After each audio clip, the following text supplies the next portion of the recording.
So, do you think it's a cliche to hear people say, if you want to know more about China, you have to live in China? Yeah, I think you have to live in China, or at least visit often, and certainly not come to an understanding of China on media narratives.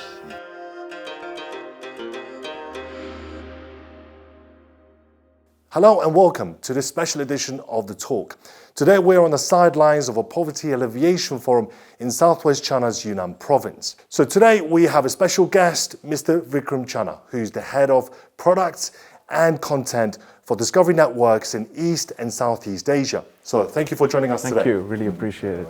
So how was the forum today? It was very good. It was good to meet some new friends and also understand the next stage of China's development in this space, because the targets have been achieved. But it was really interesting to hear where you go from here. So, as foreigners living in China, how would you tell the story of poverty alleviation? What do you think Western audiences find interesting about what China's doing to... Well, we target international audiences. Western is one aspect of it. I mean, Discovery has a very strong brand presence. So people expect stories to be told in powerful, emotive, personal ways. People also expect a degree of insight at the same time. It's an approach that it's sort of Hollywood meets journalism, and we kind of stick to that and apply it to even slightly dry areas. To take an example, we've recently finished a very cool series on achievement of moderate prosperity.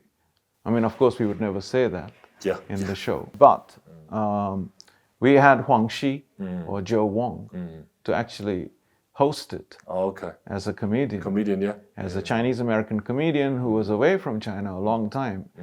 He returns to a country where he feels as an alien because the country has changed. And that became the way to tell a very humorous, anecdotal, whimsical account of what he sees. Sounds interesting. Even as we cover real-life stories, as you would, from a news perspective, completely personalizes the journey. So that's a great expression of how we cook various approaches. We are just in the middle of finishing a really interesting approach. Literally, we're still in the edit. It's called Can Video Games Change the World? So we decided to take gaming studios from China to the Tengger Desert in Ningxia.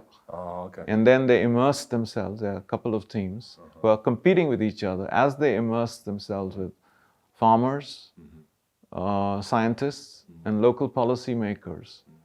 And their brief is to come up with a game which is able to celebrate the hard work of perhaps 2-3 decades to greenify the desert. So there's the entertainment reality show where gaming studios are competing with their KOLs who are assisting them from the gaming world. And yet they're also trying to come up with a cooler game which will be judged at the end by the farmers, by the gaming community, by the scientists, by school children.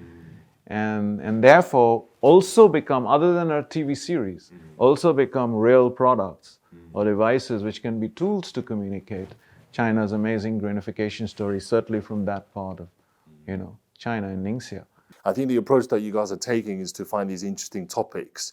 I mean, entry points. Yeah, entry points, but obviously staying out of politics, but you kind of looking at, society level, what things can impact people's lives every day in China. Technology, for example, right? We've done a lot of, interesting series. 3 years ago, one of probably the most significant things I was involved in for Discovery is a series on the vision of President Xi. It's called China Time of Xi. And the goal was to communicate from a Chinese perspective how they see policy and why they see policy in a particular way. So we thought that was a really cool challenge, to be able to show the Chinese mindset through the vision of the president, which is really what this forum is about.